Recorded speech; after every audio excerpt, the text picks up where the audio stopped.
السلام علیکم جی۔ London Olympics کا اعلان ہوا اور یہ نشاندہی کی گئی کہ اس جگہ پہ وہ سٹیڈیمز بنیں گے جن سٹیڈیمز کے اندر لندن اولمپکس کے درمیان ہونے والے مختلف کھیلوں کے مقابلے منعقد کیے جائیں گے، اور اس کے لیے انہوں نے لندن کی یو کے کی حکومت نے یہ بھی اناؤنس کیا، اس بات کا بھی اعلان کیا کہ جناب یہ والی آبادیاں جو ہیں یا یہ والے علاقے جو ہیں یہ ان کے زد میں آ جائیں گے۔ جو توسیع کی جائے گی، جو لینڈ ایکوائر کی جائے گی یعنی کہ لی جائے گی حکومت کی طرف سے، وہ ان علاقوں میں نظر آئے گی۔ جب ان علاقوں کی نشاندہی ہو گئی تو دنیا بھر سے مختلف ممالک کے لوگ جو تھے وہ وہاں پہ سرمایہ کاری کے لیے پہنچے۔ دنیا جاتی پھرے، ہمیں اس سے کیا لینا کیا دینا، لیکن جو دو افراد اہم وہاں پہ پہنچے ان میں سے ایک کا نام تھا جناب ملک ریاض صاحب، جو پاکستان کے نہیں دنیا کے سب سے بڑے قبضہ گروپ ہیں، اور انہوں نے سیاستدانوں کو اور فوج کو، ریٹائرڈ فوجیوں کو خاص طور پہ اپنے پے رول پہ رکھا ہوا ہے، جرنیلوں کو، جس کے نتیجے کے اندر وہ پاکستان کے اندر جو مرضی لوٹ مار کرتے پھرے ان کو کوئی پوچھنے والا نہیں ہے۔ وہ بحریہ ٹاؤن کے لیے کراچی میں زمین ایکوائر کریں تو جناب آصف علی زرداری صاحب سندھ پولیس کو حکم فرماتے ہیں کہ اس زمین پر گزشتہ کئی نسلوں سے بیٹھے ہوئے جو لوگ ہیں، ان کے چھوٹے چھوٹے گوٹھ ہیں، ان کو مار کے قتل کر کے پولیس مقابلوں میں پار کر کے وہاں سے اٹھا دیا جائے، کیونکہ ملک ریاض صاحب یہ زمین جو ہے اپنے بحریہ ٹاؤن کے لیے لینا چاہتے ہیں تاکہ وہ وہاں پہ مفت زمین، تقریباً مفتی ہوئی نا جی، چند سو روپے کا ایکڑ جو ہے یا چند ہزار روپے کا ایک ایکڑ لے کے اور آپ 2.5 کروڑ روپے کا کنال بیچ رہے ہیں تو یہ تقریباً کمپیریزن ہی کوئی نہیں بنتا تو وہ کر سکیں۔ تو وہ ملک ریاض صاحب پہنچے، اور دوسری جو شخصیت پہنچے ان کا نام تھا جناب حسین نواز صاحب، جو بڑے صاحبزادے ہیں جناب نواز شریف کے، جو ہم تک اطلاعات پہنچی ہیں اور جو خاندانی ذرائع سے، میاں صاحب کے خاندانی ذرائع سے ہمیں پتہ چلا ہے، وہ یہی ہے کہ وہ بھی وہاں پہ پہنچے اور انہوں نے بھی اپنی قسمت آزمانے کا فیصلہ کیا۔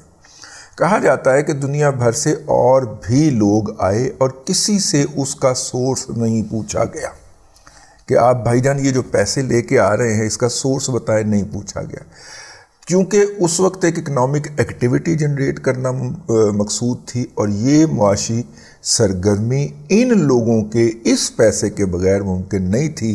تو آپ دیکھیں گے کتنی کھچری ہوتی ہیں یہ یورپ کی حکومتیں یا گورے کی حکومتیں، کہ انہوں نے آنکھ بند کر لی، جدھر سے مرضی پیسہ آ رہا ہے لے آؤ تاکہ یہ بلڈ اپ ہو سکے، اور یوں وہ جو اولمپک ولیج تھا وہ بلڈ اپ ہو گیا، اولمپکس ہو گئے۔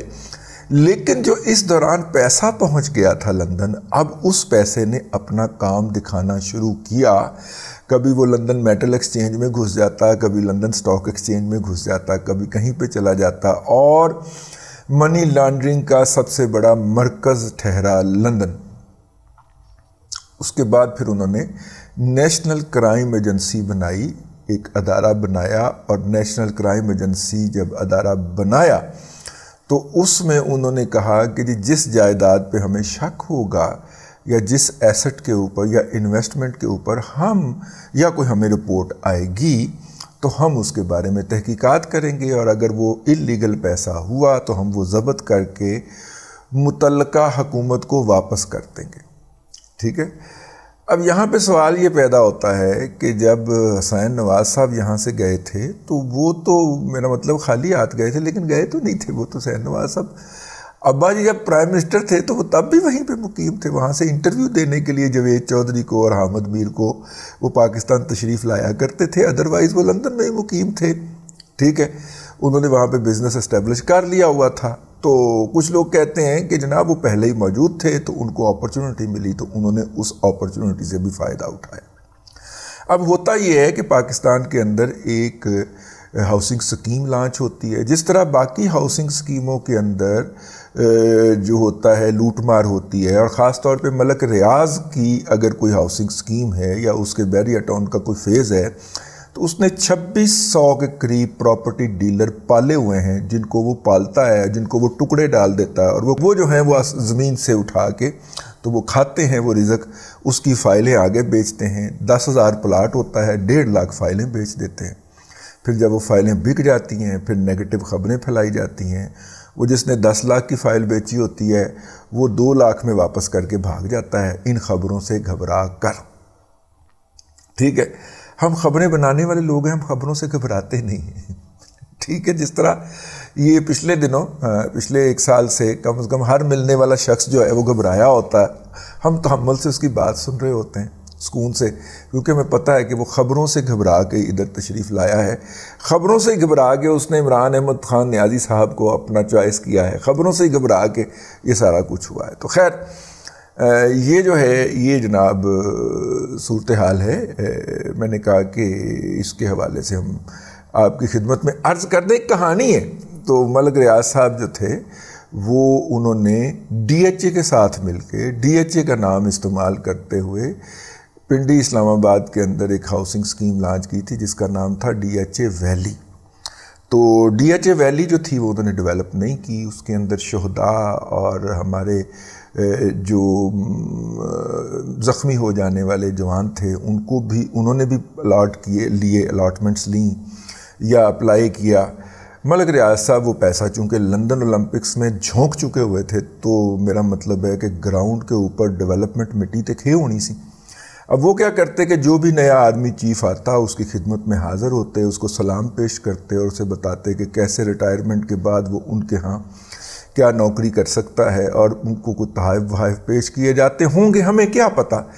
لیکن ہر چیف جو ہے نا کیانی سے لے کے کیانی، راحیل شریف، باجوہ، سب نے کبھی بھی ڈی ایچ اے ویلی کے متاثرین کی اشک شوئی کرنے کی ضرورت محسوس نہیں کی۔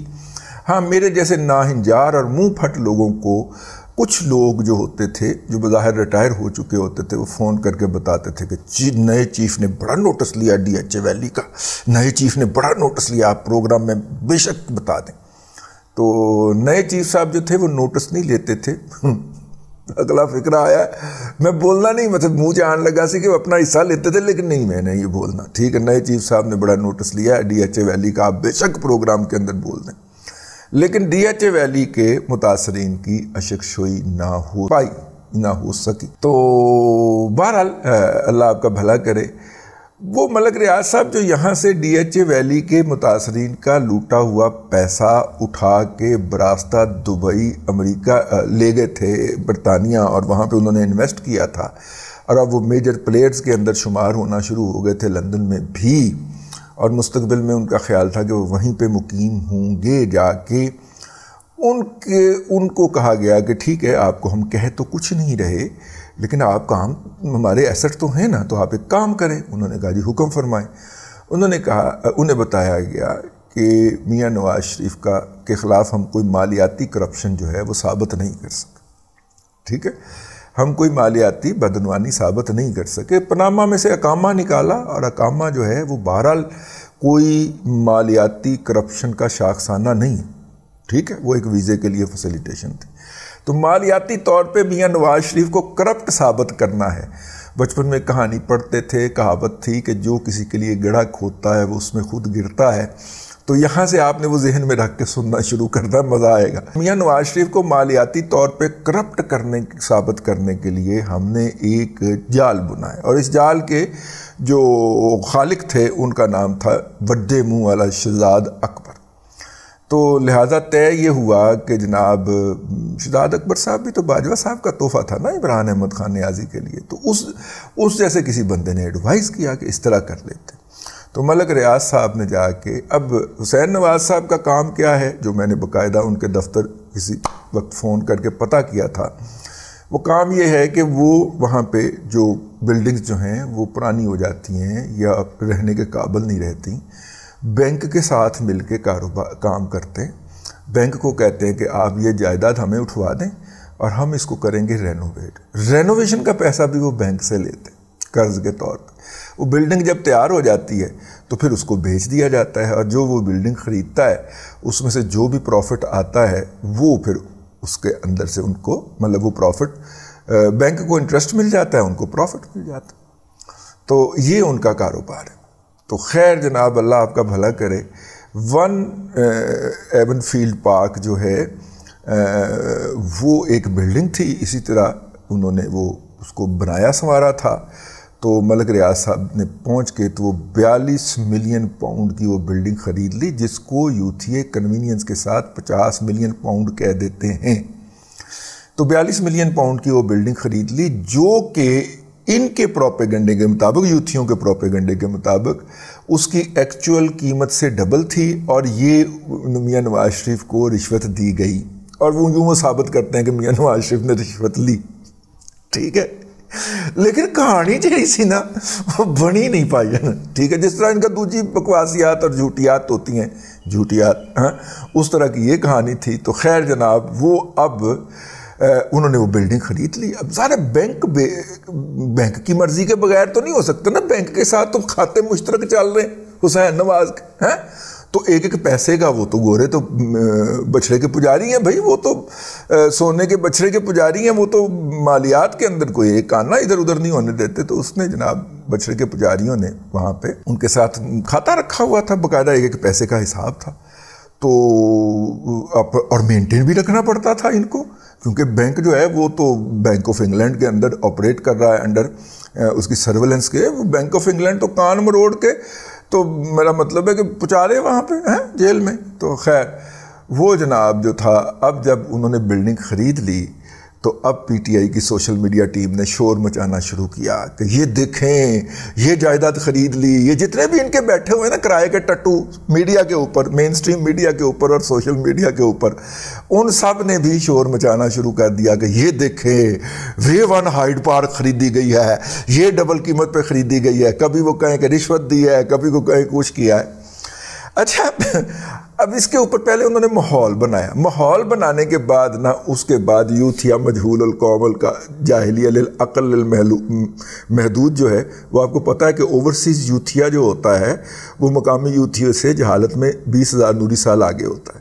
تو اوورسیز یوتھیا نے بڑے ساتھ میں عورتیں شورتیں بٹھا کے ایک پریس کانفرنس کی. ان کے وہاں کے عہدیدار نے, سیکٹری تھا میرا خیال کے صدر تھا, اور اس نے کہا کہ جناب ہم جناب این سی اے کو درخواست دے رہے, اور این سی اے کو کہہ رہے ہیں کہ جناب یہ پتہ کرے کہ اس کے پاس یہ جائیداد کے لیے پیسے کہاں سے آئے ہیں, اس کا سورس آف انکم شیڈی ہے. اب میں آپ کو بتا چکا ہوں کہ بینک کے ساتھ مل کے ڈیل کر ہیں, سورس آف انکم شیڈی ہے. اور دیکھیے گا یہ کیسے جیلوں کے پیچھے جائے گا. یہ موٹو جو ہے, موٹو کہتے تھے اس کو چھیڑنے کے لیے یا تنزیہ طور پہ. ٹھیک ہے, یہ دوسروں کے لیے جو مرضی چاہے بکواس بک دیں, یہ ان کی خواتین, جب ان کو جواب دیا جائے تو پھر آگے لگ جاتی ہے. ٹھیک ہے, تو وہ موٹو اور مطلب کہ اس کے باپ اور اس کے بارے میں انہوں نے زبان درازی کی. اب ہوا یہ کہ این سی اے نے کہا کہ ہاں بھائی درخواست آئی ہے, حسین نواز صاحب آؤ نظر آیا در تھوڑی ایسی تیسی, تسی یقین نہیں پائی ہوئی ہیں, سنا آپ کے پاس بلیک کا پیسہ ہے. حسین نواز صاحب نے بینک کے سارے کھاتے چکے, نال میں بینک کا افسر جو تھا اس کو بغل میں دابا اور پہنچ گئے. کہنے لگے یہ دیکھیں جی ہم کام کرتے ہیں بینک کے ساتھ, یہ ایک ایک پیسہ ہم نے بینک سے لے کے خرچ کیا ہے, ہم تو سروس پرووائڈر ہیں.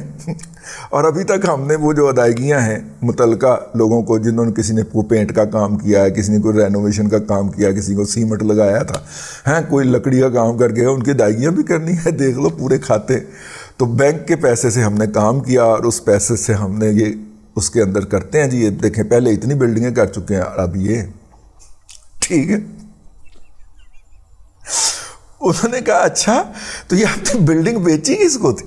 میں نے کہا جی ملک ریاض صاحب کو. انہوں نے کہا ملک صاحب ادھر آؤ نا, تسی ذرا میرا ہاتھ صحیح نہیں رکن دیا. اس نے تو ثابت کر دیا کہ اس کے پاس یہ پیسے کہاں سے آئے. آپ کے پاس پیسے کہاں سے آئے؟ ملک تلے آ گیا.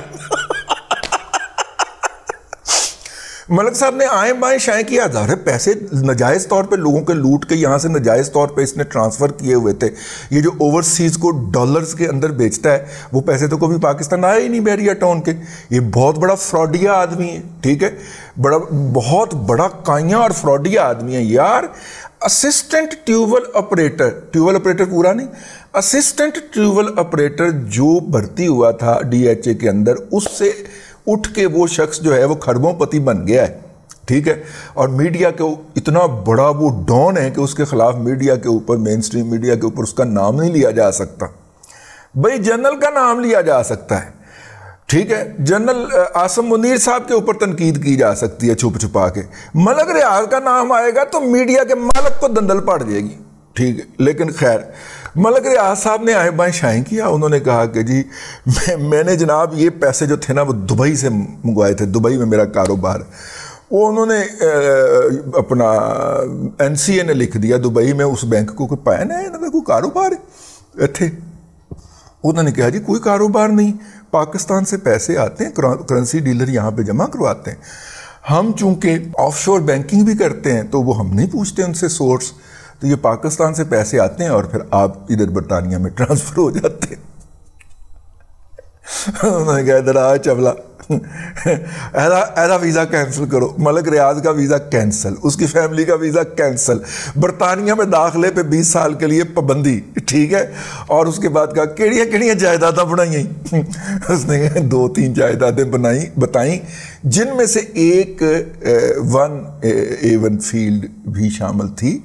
اور یوں 192 ملین پاؤنڈ کی جائیدادیں جو تھیں اس کی وہ پوائنٹ آؤٹ کی گئیں جو اس نے خریدی تھیں, اور جس کا سورس آف انکم ان کے پاس کوئی نہیں تھا. کچھ جائیدادیں ایسی تھیں جن کا سورس آف انکم مان لیا گیا, وہ ہیں اس کی ابھی جا نہیں سکتا. بدقسمت آدمی نا, ان کو انجوائے کرنے جا نہیں سکتا. یہ اسی بیٹی کو بھیجتا ہوگا, یہ جو ہیرے دیتی پھر رہی تھی گوگی کو, تو وہ جو عائشہ خان کو قتل کرتی پھر رہی تھی, اس پہ تیزاب ڈالتی پھر رہی تھی, میرا حال یہ وہی کریکٹر ہے.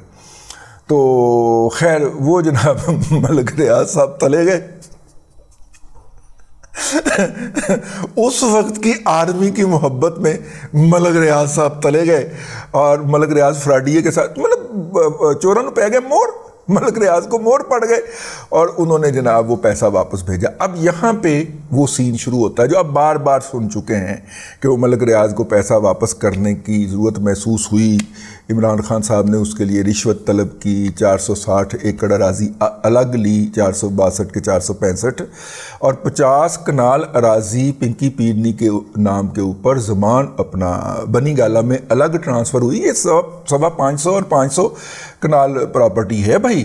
ہاں, تو وہ ساری اس نے لی, اور اس کے عوض وہی پیسے جو اس نے سندھ کے اندر زمینوں پہ قبضے کر کے بندے مار کے لیے تھے, یعنی ان بندوں کا ذکر ہی گول کر دیا ہوا ہے اس شیخ نے, عظمت شیخ نے, جسٹس عظمت شیخ نے, جو بندے وہاں پہ مارے تھے سندھ کی پولیس نے, اس کا ذکر ہی گول ہو گیا ہوا ہے. اس کا کوئی ذکر ہی نہیں کرتا. وہ غریب لوگ, سستا خون ان کا, سندھ کے بیچارے ہاری وہاں پہ گوٹھوں کے اندر مارے گئے کیونکہ پولیس نے قبضہ ملک ریاض کو دلوانا تھا. تو اوپر بھی تو کوئی بیٹھا ہوا ہے نا. ٹھیک ہے, ویسے بھی میاں صاحب بہت کھچرے نکلے. انہوں نے ایک کوئی ماری کہ میں اپنا معاملہ اللہ پہ چھوڑتا ہوں, اب اللہ سے تو نہیں جیت سکتا نا کوئی. جی تو یوں ملک ریاض صاحب تلے گئے. باقی کی داستان آپ سنتے رہتے ہیں کہ کس طرح ملک ریاض صاحب نے کیا. میں نے کہا یہ آپ کو اس کا بیک گراؤنڈ ذرا عرض کیا جائے. جو کسی کے لیے گڑا کھوتا ہے وہ اس میں خود گرتا ہے. پھنسانے یہ گئے تھے جناب حسین نواز کو, اور حسین نواز کے ذریعے اس کے باپ کو, اور میرے رب نے کیسے پلٹی ان کے اوپر. اب وہی جو پلٹا ہے وہ نہ صرف کہ ریاض ملک کے کھربوں روپے اربوں روپے اڑا گیا, بلکہ وہی اب عمران خان کے گاٹے میں فٹ ہونے لگا ہے. دروز سے جب وہ کوئی بے بس ہو کے رب کو آواز دے دے. اب تک کے لیے اتنا ہی. اور مزے کی بات یہ ہے کہ اس کے 2 کریکٹر جو ہیں ان کا نام ہے فیض حمید اور جنرل قمر باجوہ. دونوں کے اوپر گلی گلی میں توا ہو رہی ہے. اب تک کے لیے اتنا ہی. اللہ تبارک و تعالیٰ آپ کو آسانیاں عطا کرے اور آسانیاں خلق خدا میں تقسیم کرنے کی توفیق عطا کرے.